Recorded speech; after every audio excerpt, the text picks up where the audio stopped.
Imagina só, um projeto de engenharia monumental acontecendo agora mesmo, dentro de uma sala fechada. Uma sala que ninguém pode abrir, né? Exatamente. Você não pode simplesmente abrir a porta para checar como está o andamento. Não dá para interromper o processo. E o edifício original está literalmente construindo um segundo edifício do zero. Uhum. Tudo isso enquanto mantém todas as suas próprias engrenagens operando em capacidade máxima. Assim, essa é a magnitude da gestação humana. E hoje a gente vai olhar para a linguagem secreta que a medicina usa para ler esse processo do lado de fora. Que é um baita de um desafio. Com certeza. Ok, vamos desempacotar isso. A nossa imersão de hoje foca na semiologia obstétrica. E, cara, o material que a gente reuniu deixa muito claro que o acompanhamento pré-natal vai a anos-luz de distância de apenas, empilhar exames de ultrassom ou coletar tubos de sangue. É bem mais que isso. Muito mais. Trata-se de uma intersecção dificílima entre ciência rigorosa, tipo um trabalho de detetive mesmo, e um humanismo muito profundo para monitorar as transformações ali da mãe e do feto. E a capacidade de interpretar sinais que muitas vezes se sobrepõem de uma forma até caótica, eu diria. E bom, se conectarmos isso ao cenário maior, a evolução das diretrizes obstétricas conta uma história de mudança de paradigma que é bem drástica. Verdade. Porque assim, por muito tempo a obstetrícia operou num modelo altamente paternalista, muito mecânico, sabe? Sim, a intervenção era a regra, né? Exato. O corpo feminino era tratado quase como um container passivo. Mas hoje, os protocolos mais atualizados que a gente está analisando, eles colocam a bioética como a fundação absoluta de qualquer conduta. Antes mesmo de encostar na paciente. Exatamente isso. Antes do examinador sequer pensar em pegar um estetoscópio, ele precisa operar sobre 4 pilares básicos: a autonomia, a beneficência, a não maleficência e a justiça. Uau! O profissional, ele deixa de ser aquele comandante do parto e passa a ser um facilitador de um processo que é natural, fisiológico, garantindo que as escolhas e o corpo da paciente sejam totalmente respeitados. Essa reestruturação lógica muda completamente o ponto de partida do atendimento, né? Porque se a autonomia é a base, faz todo sentido que a primeira intervenção clínica real não seja física. A primeira ferramenta do examinador é a escuta. Sem dúvida. O que leva a gente para a anamnese obstétrica. Lendo os manuais, fica muito nítida a separação estratégica que eles fazem entre a anamnese espontânea e a anamnese dirigida. Que são momentos bem diferentes da consulta. Sim. Em vez de já chegar, disparando um questionário médico super engessado, o profissional simplesmente senta e deixa a paciente falar. E essa escuta inicial, mais holística, ela é, na verdade, uma técnica de coleta de dados altamente refinada. Porque quando a mulher fala livremente, sem aquela pressão de ter que responder a perguntas de sim ou não, ela frequentemente revela as entrelinhas clínicas. Ela solta o que realmente importa.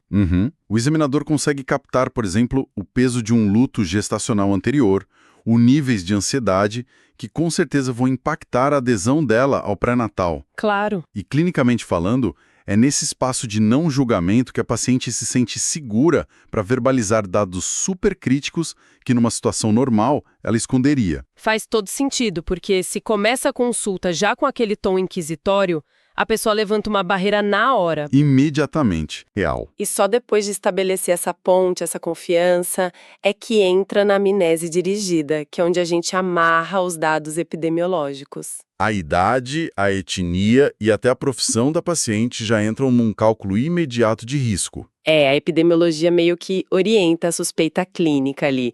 Por exemplo, uma gestação nos extremos da vida reprodutiva, seja na adolescência ou depois dos 35 anos, isso já altera as probabilidades de síndromes hipertensivas e restrição de crescimento do feto. Tá. A etnia também dita estatísticas vitais na saúde pública. A literatura médica documenta de forma bem consistente que mulheres afrodescendentes têm uma incidência significativamente maior de pré-eclâmpsia. Caramba! E de descolamento prematuro de placenta também.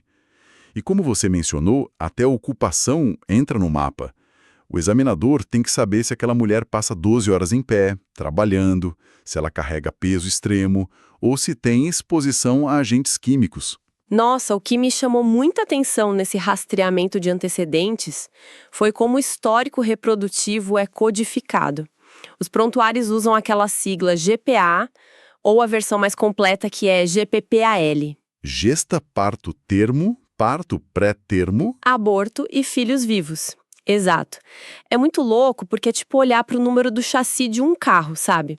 É um código super compacto que revela ali em um segundo tudo o que aquele útero já vivenciou. Sim, é um resumo perfeito. Se tem um histórico de abortos de repetição ali no A, a investigação já desvia automaticamente para causas imunológicas ou para a tal da incompetência estimo-cervical. E a utilidade desse código é justamente a agilidade no raciocínio médico. Outro dado temporal que o examinador extrai logo de cara dessa conversa é o interstício partural. Que é o intervalo entre as gestações. Isso. O tempo exato entre o fim da última gestação e a concepção atual, ele dita riscos mecânicos muito graves. Um intervalo muito curto simplesmente impede a recuperação adequada do miométrio e das reservas nutricionais maternas. O corpo não teve tempo de se recompor. Exato. E isso aumenta exponencialmente o risco de prematuridade, ou, no pior dos casos, até de ruptura uterina num parto vaginal subsequente. Tá, mas aqui eu quero fazer um contraponto, um questionamento com as diretrizes. Manda. O material aponta que o eixo central da organização cronológica do pré-natal, que é o cálculo da data provável do parto, a famosa DPP, ainda repousa na regra de Nigel. Para quem acompanha a nossa imersão, a fórmula clássica pega a data da última menstruação, a DUM, aí você soma 7 dias, subtrai 3 meses e adiciona 1 ano. A boa e velha matemática. Sim, mas olha só, a gente está numa era com ecografias com Doppler, imagens tridimensionais do feto, porque a medicina obstétrica moderna ainda se baseia numa fórmula matemática do século XVIII que depende puramente da memória da paciente sobre o próprio ciclo menstrual. Olha, a sua provocação toca exatamente no choque entre a tecnologia ideal e a saúde pública do mundo real. Ah, entendi. A ecografia precoce, aquela que é feita no primeiro trimestre, ela é indiscutivelmente o padrão ouro para datar a gravidez. Ela mede o comprimento cabeça-nádega do embrião com uma precisão de dias. Que é super importante, né? Vital. Especialmente quando a paciente tem ciclos irregulares ou simplesmente não lembra da DUM. Mas a regra de Nigel sobrevive por causa do princípio da justiça, que a gente mencionou lá no começo. Ah, o acesso universal aos recursos de saúde. Precisamente. O ultrassom requer um aparelho de alto custo, precisa de um operador bem qualificado, energia elétrica, agendamento. É uma logística pesada. Exato. Já a matemática de Nigel se baseia num fato biológico simples. A gestação humana dura em média 10 meses lunares, ou 280 dias. A DUM é um marcador biológico muito visível para a mulher. Então, no fim das contas, é uma questão de acessibilidade mesmo. Sim. Usar essa fórmula permite que um profissional lá num posto de saúde bem isolado, sem tecnologia nenhuma, consiga criar um plano de cuidado, datar a gestação e iniciar o pré-natal no exato momento em que a mulher entra pela porta. É a ferramenta de triagem imediata perfeita. Entendido. A matemática resolve esse gargalo enorme do acesso. Bom, e agora, uma vez que toda essa cronologia e os riscos já estão mapeados na anamnese, a semiologia se volta para o exame físico em si. E é fundamental que o examinador entenda que o terreno em que ele está pisando ali não é nada estático. As adaptações sistêmicas são extremas. Tem o HCG, o estrogênio e a progesterona coordenando uma reengenharia completa de toda a fisiologia da mãe. E a escala dessa reengenharia é o que muitas vezes confunde um examinador mais desatento. Vamos olhar para a hemodinâmica, por exemplo. Tá, vamos lá. O útero, em expansão e a nova circulação lá na placenta, exige um fluxo de sangue absurdo. Para dar conta disso, o débito cardíaco da mãe sofre um incremento brutal. Ele sobe de 30% a 50%. 50%? Uau. Pois é. A frequência cardíaca de repouso acelera naturalmente. Além disso, o organismo já começa a se preparar para o momento da separação da placenta, que vai ser essencialmente uma ferida aberta no útero, certo? Sim, faz sentido. Então, para evitar uma hemorragia letal durante o parto, a gravidez induz um estado pró-coagulante fortíssimo. O corpo aumenta muito a produção de fibrinogênio e outros fatores de coagulação. Que é uma defesa inteligente. Muito. Mas o ônus evolutivo dessa proteção é que a gestante passa a viver com um risco elevadíssimo de ter uma trombose venosa. E aqui é onde fica realmente interessante. Porque quando a gente olha para a adaptação do sangue em si, a gente vê aquele conceito da anemia fisiológica, ou anemia dilucional, né? Isso é fascinante. A lógica mecânica por trás disso é genial. O corpo da mulher aumenta o volume de plasma sanguíneo em mais ou menos 50%, justamente para garantir que a placenta receba sangue e proteger a mãe contra aquelas perdas sanguíneas no parto que você falou. Exatamente. Mas a produção de eritrócitos, as células vermelhas, só aumentam uns 25%. É como se, pensa assim, você pegasse uma rodovia que está congestionada e do nada dobrasse o número de faixas. Dobrou as pistas. Isso. Mas você só adiciona alguns poucos carros novos. Se você tirar uma foto lá do alto de helicóptero, a rodovia vai parecer vazia. Então, quando o médico olha o hemograma, parece que a concentração de hemoglobina despencou, simulando uma anemia. Parece que está faltando carro na pista. Exato. Mas o sistema, na verdade, tem um volume de transporte absoluto que é muito maior e muito mais eficiente. É, a mecânica dos fluidos funcionando de forma brilhante. O volume total prevalece sobre a concentração. E olha, esse redesenho atinge todos os sistemas. Não só o sangue. Não. O útero gravídico empurra o diafragma até 4 centímetros para cima. Ele literalmente invade a cavidade torácica. Nossa, o pulmão fica espremido. Fica. E para compensar essa restrição física de espaço, o centro respiratório, que é estimulado lá pela progesterona, altera o padrão da ventilação. A gestante não começa a respirar mais rápido, ela respira mais fundo. Ah, entendi. O volume corrente aumenta. Isso causa uma hiperventilação fisiológica que é constante. O objetivo aí é manter uma leve alcalose no sangue da mãe. Isso facilita o gradiente de difusão para conseguir roubar o dióxido de carbono do sangue fetal através da placenta. Tudo é tão milimetricamente calibrado para a troca placentária. E no sistema urinário, a demanda também dispara. Lendo os materiais, a taxa de filtração glomerular sobe 50%, o que derruba os níveis normais de creatinina dela. Tem muito mais sangue passando pelo rim. Só que tem um custo arquitetônico nisso. A progesterona, que você comentou, ela atua relaxando a musculatura lisa do corpo inteiro, certo? Certo. E isso afeta os ureteres, que perdem aquele tônus, e juntando isso com a compressão mecânica do útero que está crescendo, causa o hidroureter, que é a dilatação desses canais.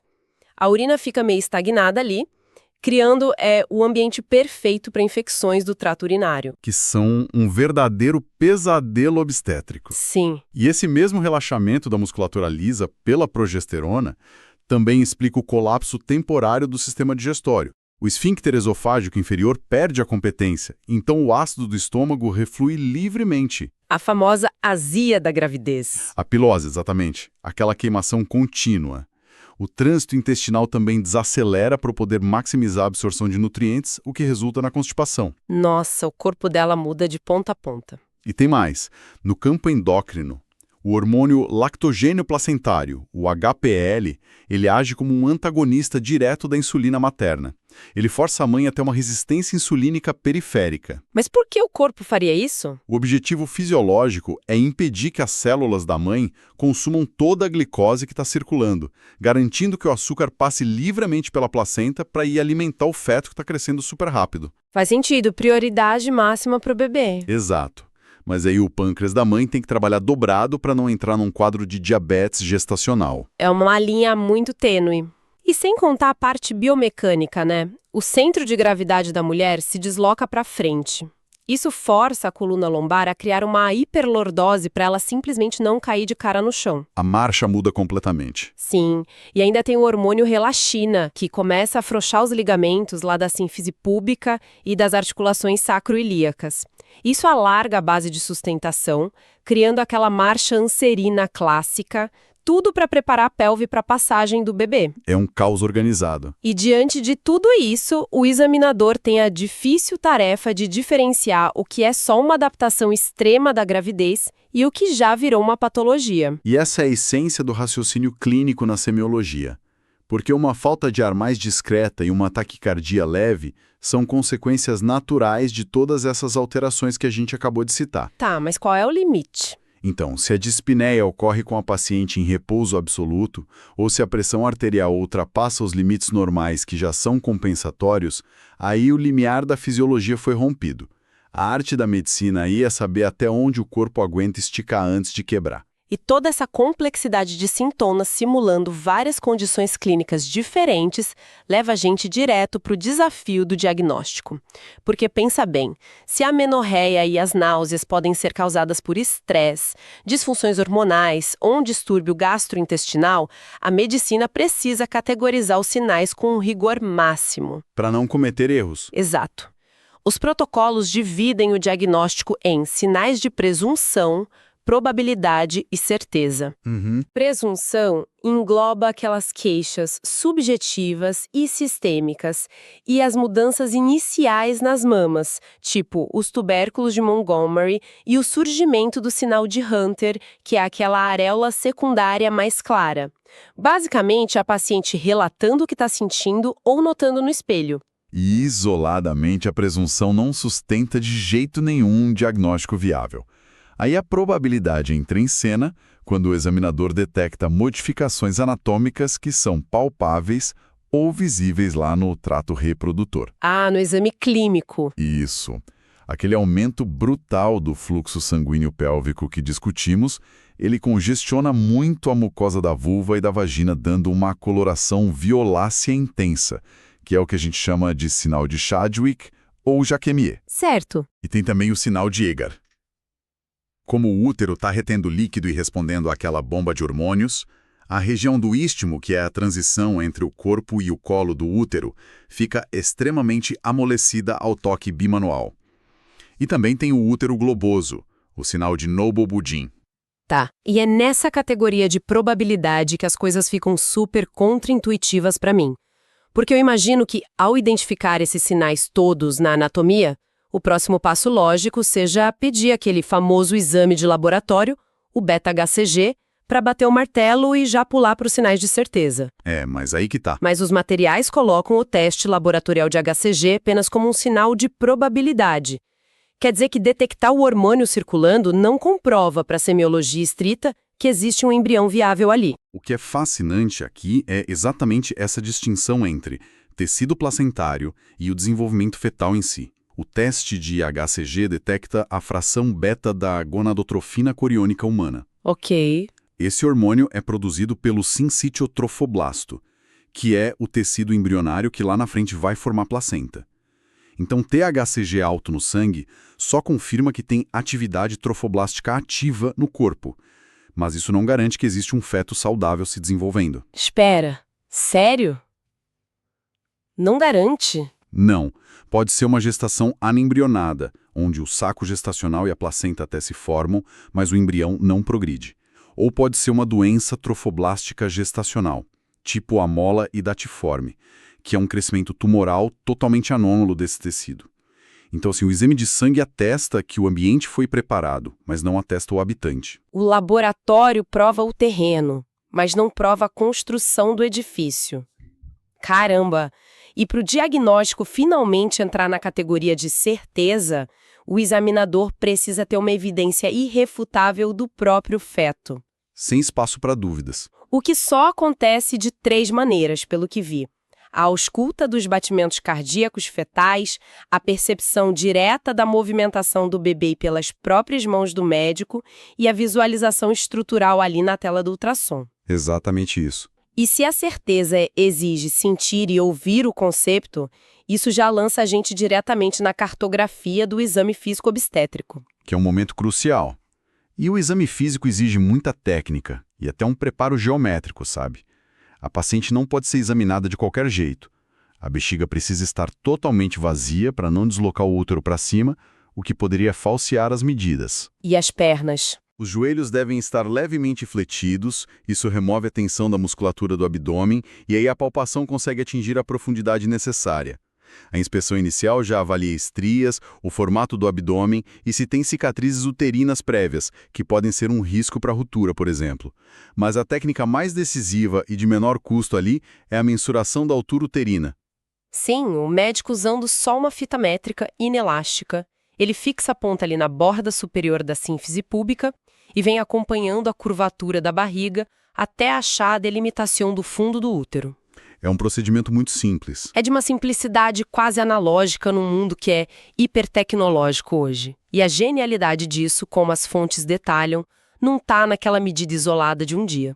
Está na longitudinalidade. Exatamente o ponto-chave. Porque ao plotar aqueles centímetros todos ao longo das semanas numa curva, num gráfico, o médico consegue rastrear a velocidade da expansão. Se a curva, sei lá, despenca para baixo do percentil 10, o alarme já soa para uma restrição de crescimento intrauterino ou uma redução preocupante do líquido amniótico. E se for para o outro extremo? Se disparar lá para cima do percentil 90, aponta para uma macrosomia fetal, que de repente pode estar sendo alimentada por aquele diabetes gestacional que a gente mencionou antes. Então, em uma era de tanta tecnologia, uma fita métrica acaba sendo um parâmetro extremamente decisivo. A longitudinalidade é a essência do pré-natal. E logo depois dessa medição com a fita, o examinador precisa mapear a estática fetal usando as 4 manobras de Leopold. Que é um nome clássico da obstetrícia. Sim, é uma avaliação tátil sistemática feita com as mãos mesmo, para determinar como que o feto está posicionado lá no espaço do útero antes do parto chegar. E, gente, é quase como tentar ler Braille através de múltiplas camadas de cobertores de fluido e de músculo. Perfeita analogia. Porque na primeira manobra, ele mapeia lá o topo, o fundo do útero. O examinador tenta sentir se ali em cima está o polo cefálico, que é a cabeça, mais dura e móvel, ou se é o polo pélvico, as nádegas do bebê, que são bem mais macias e regulares. Isso. Aí vem a segunda manobra, onde ele desliza as mãos pelas laterais do abdômen da mãe para encontrar o dorso do bebê de um lado. Que parece uma placa reta, né? Isso, oferece uma resistência contínua. E do outro lado ele sente os membros, que são todos irregulares. A terceira manobra tenta fazer o balotamento do polo inferior, logo ali acima da pelve, para checar qual parte vai nascer primeiro e se ela já está insinuada. Ou seja, se já encaixou no canal. Exato. E a quarta manobra, o médico fica de costas para a paciente e aprofunda as mãos na pelve para avaliar qual é o grau de penetração daquele polo inferior na bacia. É um mapeamento estrutural muito completo, feito exclusivamente com o toque e a sensibilidade das mãos. E aí, uma vez que ele acha o dorso fetal lá na segunda manobra, o examinador sabe exatamente onde encostar o sonar Doppler ou até o estetoscópio de Pinard para escutar os batimentos cardíacos fetais. Os famosos BCFs. Isso. Confirmar que o ritmo cardíaco se mantém na faixa normal, que é entre 110 e 160 batimentos por minuto, atesta a vitalidade e a oxigenação do bebê naquele exato momento. É a garantia de que está tudo bem. Mas olha, dentro dessa rotina toda de palpação e ausculta, os protocolos trazem um aviso super contundente, tá? Em letras garrafais sobre o toque vaginal. Aquele exame para avaliar a dilatação do colo do útero. Esse mesmo. Aqui o pilar da não maleficência guia muito a conduta médica. As diretrizes hoje classificam a realização de toques vaginais de rotina num pré-natal sem intercorrências como um erro técnico grave. Sério? Erro grave? Muito grave. Esse exame, ele é extremamente invasivo, causa um desconforto substancial na mulher. E o ponto mais crítico, ele acaba carregando a flora bacteriana da vagina para perto do colo do útero. Nossa, aumentando o risco de infecção? Demais. Infecções ascendentes e até o risco de ruptura prematura de membranas, a bolsa estourar antes da hora. Então o toque vaginal tem que ser estritamente reservado para situações com uma indicação clínica muito clara. Tipo o quê? Suspeita de início de trabalho de parto verdadeiro ou para investigar algumas queixas específicas de dor e sangramento. A intervenção física só se justifica se a informação que ela trouxer for realmente alterar a conduta médica ali na hora. Se não vai mudar nada, não se toca. Entendi. Então, o que tudo isso significa na prática? Boa pergunta. A gente percorreu a desconstrução de um modelo antigo para essa nova fundamentação bioética. Entendemos que a anamnese espontânea desvenda o que muitas vezes os números tentam esconder. A gente dissecou aquela engenharia extrema das adaptações do corpo materno e vimos a lógica implacável que separa o que é só uma probabilidade de laboratório do que é uma certeza tátil de que o bebê tá lá e tá bem. Foi uma baita jornada. Foi mesmo. E o consenso de todas as fontes que analisamos é que o pré-natal eficiente não se constrói pedindo uma bateria gigantesca de exames desnecessários a cada consulta. Isso é até um erro comum. Ele é, na verdade, a construção contínua de um quadro clínico. É unir a história da paciente com as curvas de crescimento lá da fita métrica para fazer a tomada de decisão clínica correta. Exato. É isso que permite ao sistema de saúde separar as gestações que devem seguir o seu curso fisiológico e natural daquelas que realmente exigem uma intervenção de alto risco. Sem dúvida. Essa consolidação abrange o escopo biomédico de uma forma perfeita. Mas, para a gente fechar a nossa análise clínica aqui, a gente precisa olhar para os limites dessa própria semiologia. Como assim? Os documentos de saúde pública são muito incisivos ao mostrar que as principais causas da mortalidade materna global não estão só nas falhas fisiológicas do corpo. O conceito dos superdeterminantes da saúde joga luz sobre fatores que são estritamente não biológicos. Tá, elabora isso. Nós estamos falando da infraestrutura de moradia dessa gestante, do estresse crônico gerado por uma insegurança alimentar, das barreiras de transporte até chegar na clínica e de todo aquele desgaste biológico cumulativo causado pelo racismo estrutural. Isso levanta uma questão importante. Pode falar. Se o domínio da semiologia é, como a gente viu, a arte de ler os sinais vitais para proteger o binômio mãe e filho, a gente precisa começar a questionar como as cidades em que a gente opera e as estruturas econômicas que a gente mantém funcionam como patologias invisíveis. Nossa! Porque assim, elas não são palpáveis ali nas manobras de Leopold. Elas não causam sopros auscultáveis no coração da paciente, mas o impacto do estresse social constante altera o nível de cortisol, afeta muito a vascularização da placenta e vai ditar, em última instância, se aquela gravidez vai ser um sucesso fisiológico ou, infelizmente, uma estatística de mortalidade. O ambiente externo começa a programar e a moldar a vida muito antes do nascimento de fato. Uau!